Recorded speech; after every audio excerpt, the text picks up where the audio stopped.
নমস্কার সবাইকে, আশা করি আপনারা সবাই ভালো আছেন। তো আজ চলে এলাম খড়গপুরের একটি ঐতিহ্যবাহী অনুষ্ঠান বইমেলাতে। তো বইমেলায় আমরা অনেক দিন থেকেই আসবো ভাবছি, আসলে শরীরটা ভালো ছিল না বলে আসতে পারিনি।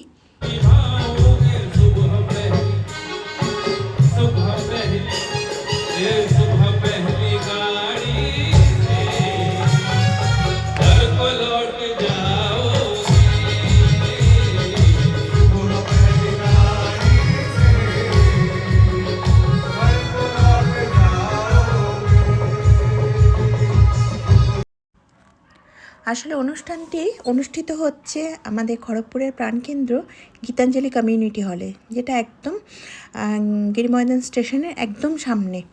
তো দেখতেই পাচ্ছেন কি পরিমাণে এখানে ভিড় জমেছে এত ঠান্ডার মধ্যেও। আমি তো কাঁপতে কাঁপতে গেলাম।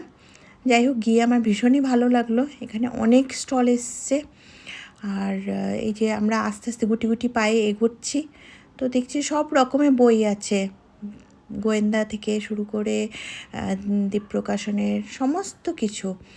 আর তারপরে এই ধারটা আসলাম, এসে দেখলাম যে এখানে পোড়ামাটির বিভিন্ন ধরনের শিল্পকৃতি এখানে ছড়িয়ে রয়েছে। তো আমার দেখে ভীষণই ভালো লাগলো। আর এই যে দোকানটা একজন দেখাচ্ছেন, তো ইনি হচ্ছেন আমাদের পরিচিত একজন কাশ্মীরি দাদা। তো ইনিও এখানে ওনার দোকানের সমস্ত কার্পেট, কম্বল, চুড়িদারের পিস সব কিছুর সম্ভার নিয়ে চলে এসছেন। তারপরে ওখান থেকে ঘুরে ফিরে আমরা আবার একটু অন্যদিকে ঘুরলাম, খাবার দাবারের দিকে। তো মেলায় এসছি, এত ঠান্ডা, এর মধ্যে একটু কফি না খেলে হয় বলুন তো। তো ভিডিওটা এখানেই শেষ করছি, আশা করি আপনাদের এটা ভালো লাগবে। সবাই ভালো থাকবেন।